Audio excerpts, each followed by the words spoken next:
Welcome back ناظرین. طارق، آپ بات کر رہے تھے importance of the private sector اور اس کا role as the engine of growth, اور ہمیں پتہ ہے کہ گروتھ سے روزگار کے مواقع بنیں گے. یہ 30 لاکھ جو جابس چاہیے ہمیں، یہ حکومت تو نہیں کریٹ کر سکتی، پرائیویٹ سیکٹر کر سکتی ہے. تو یہ کیوں ہے یہ reluctance to give the importance to the private sector? اور ابھی تک یہ جو اسٹیٹ اونڈ انٹرپرائزز ہم دیکھ رہے ہیں، سفید ہاتھی دیکھ رہے ہیں، کوئی بھی پولیٹیکل پارٹی اس کو ٹیکل نہیں، اس ایشو کو کر رہی کہ اس کو ہمیں ٹیکل کرنا چاہیے. یہ ان کے جو یہ خسارے ہیں یہ ختم ہونے چاہیے، ان کو پرائیویٹائز ہونا چاہیے. تو یہ ڈبیٹ کیوں نہیں ہو رہی پاکستان میں؟ نہیں، ڈبیٹ تو ہوتی ہے ڈاکٹر صاحب. دیکھیں نا، اس کے اوپر کافی ڈبیٹ ہوتی ہے، اور اس کے اوپر میں سمجھتا ہوں ریلکٹنس ہے نا. ریلکٹنس ہے اس لیے کہ میں نے جیسے پہلے گزارش کی بریک سے پہلے کہ جو حکومت پار میں ہوتی ہے، ٹریجری بینچز پہ ہوتی ہے، اس سے گریوی ٹرین ہے یہ، وہ گریوی نہیں چھوڑنا چاہتے، وہ چھوڑتے نہیں. تو میری گزارش یہ ہے کہ یہ نہیں ہے کہ آپ کا فلسافیکل یا انٹلیکچوئل بلیف اس کے خلاف ہے. دیکھیں نا، ایک تو یہ ہے کہ ایک مارکسسٹ تھاٹ تھی پرانے زمانے میں کہ جناب یہ جو مینز آف پروڈکشن ہے یہ تو اسٹیٹ اونڈ ہونے چاہیے، اور یہ پرائیویٹ انٹرپرائز جو ہے یہ نہیں ہونا چاہیے. وہ تو ایک وہ ڈبیٹ آپ کے خیال میں ختم ہو گئی؟ میں سمجھتا ہوں ڈبیٹ ختم ہو گئی. ابھی بھی تو کبھی کبھی اس کی جھلکیاں آتی ہیں، وہ کہتے ہیں. میں اس میں بھی یہ بلیو کرتا ہوں کہ فرینکلی کنٹری لائک پاکستان جس سٹیج آف ڈیولپمنٹ میں ہم ہیں اس وقت، اس میں کچھ ایسے شعبے ہیں جو کہ آپ کو حکومت کو انوالو ان میں کرنا ہی پڑے گا. مثلا اسٹیل مل ایسا تھا جو میں سمجھتا ہوں کہ پرائیویٹائز ہو سکتا تھا.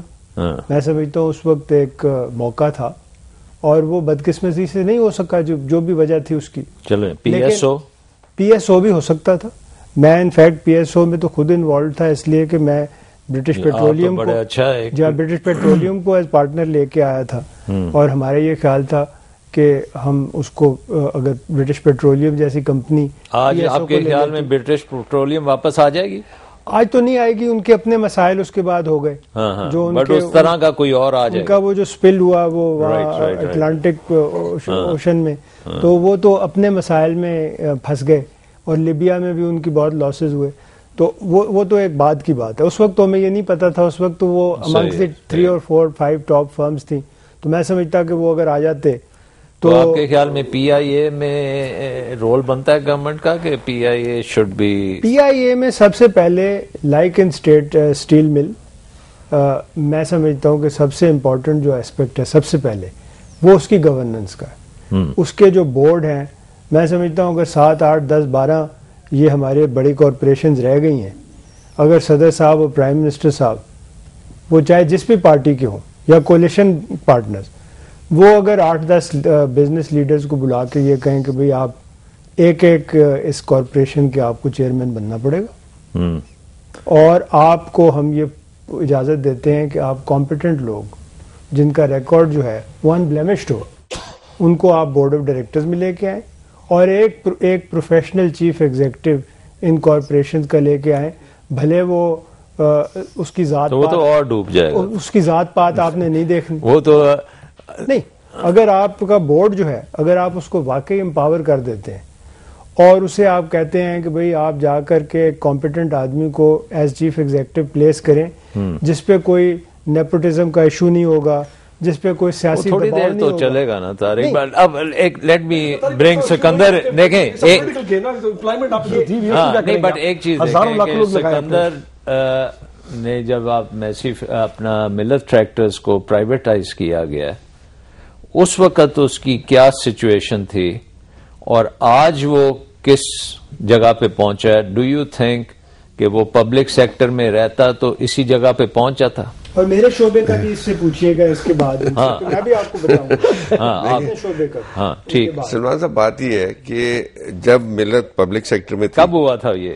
1991 میں ہم پرائیویٹائز ہوئے ہیں 91 میں. تو 72 سے 91 تک ملت ہیز پروگریسڈ اور Millat was a profitable company at that time also. ٹھیک.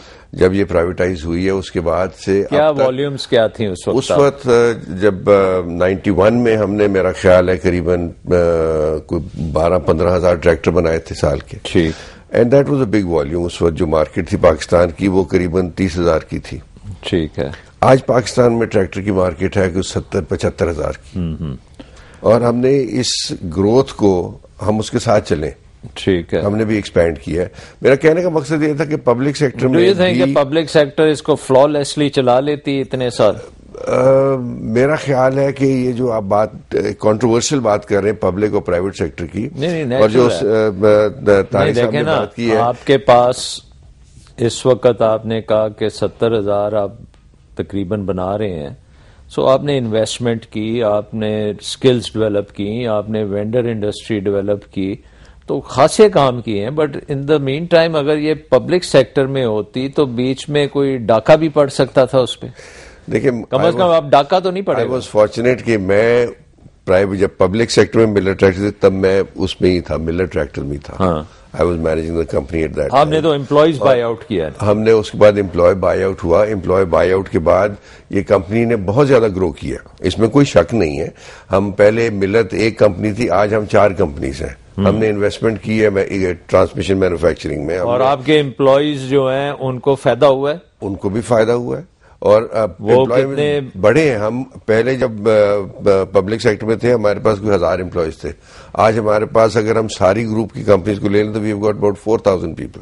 اچھا. تو یہ بہت زیادہ ایکسپونینشیل گروتھ ہوئی ہے. اور ہر امپلائی آپ کا شیئر ہولڈر ہے؟ جی ہاں. جب ہم پرائیویٹائز ہوئے ہیں تو اس وقت ہر ورکرز بھی اس میں شیئر ہولڈرز تھے اور مینجمنٹ بھی شیئر ہولڈرز تھی. ابھی بھی بہت سارے ورکرز نے شیئرز بیچ دیے پر کچھ کے پاس ہے. اور آپ کی شیئر پرائس کتنی اوپر چلی گئی ہے جب سے پرائیویٹائز؟ جب ہم پرائیویٹائز ہوئے ہیں اس وقت اسٹاک ایکسچینج میں شیئر کی قیمت قریباً 60 روپے تھی. ہمیں تو 170 روپے پہ ملی تھی, 75 روپے پہ ملی تھی. اچھا. آج اس کی قیمت 450 روپے ہے, پر اس نے 650 روپے بھی ٹچ کیا ہے. تو گروتھ بڑی ہوئی. لاکھ پتی کوئی بنائے ہیں آپ نے ورکرز؟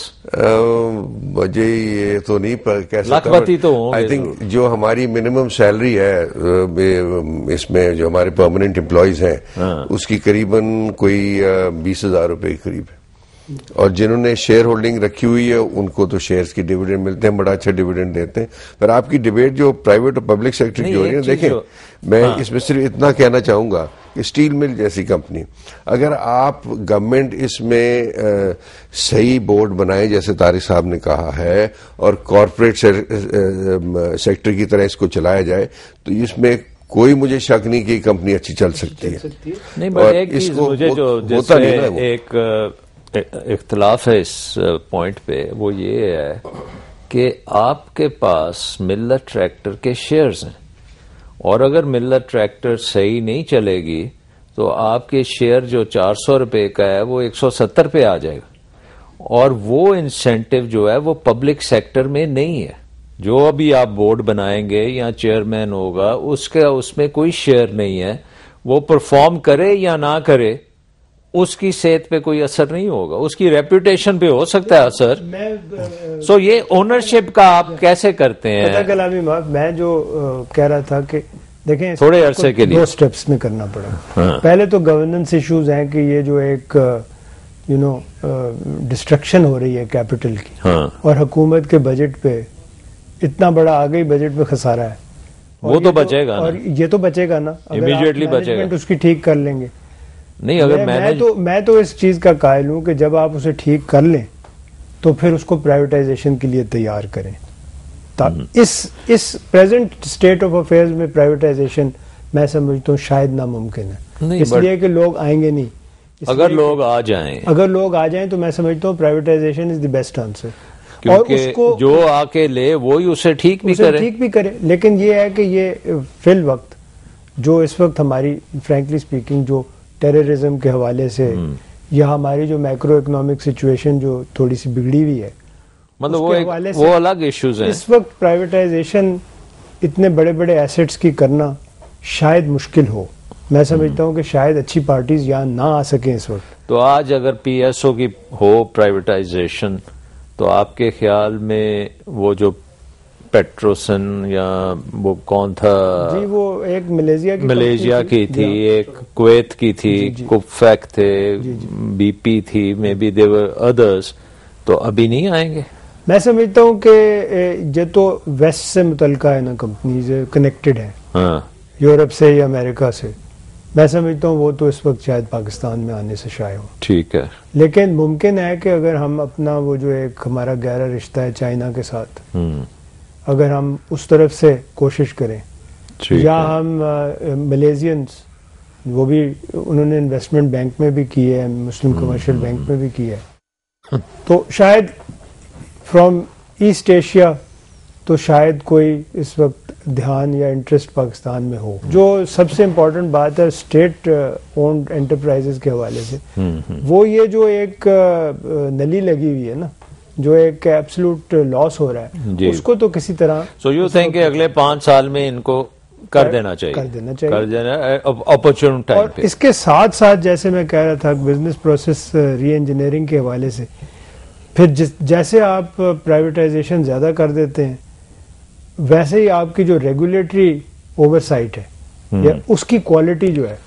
اس کو بھی ساتھ ساتھ امپروو کرنا. سو گورنمنٹ کیپیسٹی جو ہے, گورنمنٹ کی جو کیپیسٹی ہے بوتھ ان بیوروکریسی اور also in the regulatory part. ٹھیک ہے, وہ ریگولیشن ڈزنٹ مین کہ آپ تھانے داری کریں. ہاں نہیں ڈی ریگولیٹ کریں, کنسٹرکٹیو طریقے سے اگر ریگولیشن کریں تو گروتھ کو آپ انفلوئنس کر سکتے ہیں پازیٹیولی. اور اگر آپ تھانے داری کریں گے تو اس سے جو گروتھ ہے وہ انفیکٹ امپیڈ ہوگی اور لوگ بھاگیں گے. لوگ بھاگیں گے, وہ کیپٹل کو اور شائع کریں گے. میں سمجھتا ہوں کہ ہماری جو ریگولیٹری اوور سائٹ ہے اس کی کوالٹی میں بہت زیادہ امپروومنٹ کی ضرورت ہے. واری صاحب, آپ کے خیال میں آئی ٹی کا جو آپ کا سیکٹر ہے اس میں یہ ڈی ریگولیشن کی ضرورت ہے یا کوئی یو آر آل سیٹ؟ کیا گورنمنٹ سے آپ کا کوئی کہتے ہیں بینگلور کا پتہ ہی نہیں لگا انڈین گورنمنٹ کو, بینگلور بن گیا, اگر پتہ ہوتا تو کبھی نہ بتا. آئی تھنک ہم لکی ہیں, وی آر ویری فارچونیٹ کہ ہم نظر نہیں آتے اور کسی کی نظر نہیں پڑی اور کسی کی ضرورت نہیں پڑی, اس لیے خاموشی سے, کیونکہ یہ انڈسٹری اتنی کاٹیج تھی اور کیونکہ گھر میں 10 بچے بیٹھ گئے, کسی کو اپنا امریکہ میں کسی کو کال کی, کام لیا, ڈلیور کیا, 5-10 ہزار کی پیمنٹ آ گئی, تو یہ کوارٹرلی انڈسٹری مل گئی, بہت بڑی بن گئی. اور اس لیے آپ پوری دنیا میں دیکھیے کہ یہ واحد انڈسٹری ایسی ہے جو بڑی خاموشی سے بنتی ہے. اس میں کوئی وہ نہیں چاہیے ہوتا آپ کو. جو بچہ اسکول سے نکلا, ذرا اس میں عقل آئی, ذرا لکی ہوا, کوئی بھائی اس کا وہاں بیٹھا ہوا ہے, اس کو کام مل گیا. ہمارا اپنا ہسٹری بڑی مزیدار ہے ہماری کمپنی کی. ہمیں اپنا کام بھی مجھے اپنے بھائی کے تھرو ملا. اٹس ویری انٹرسٹنگ کہ میرا اپنا کمپنی میں نے بنائی, میں فاؤنڈر. چھوٹا سا بریک لے لیں پھر یہاں سے ہی شروع کریں گے. ناظرین ایک بریک لیتے ہیں.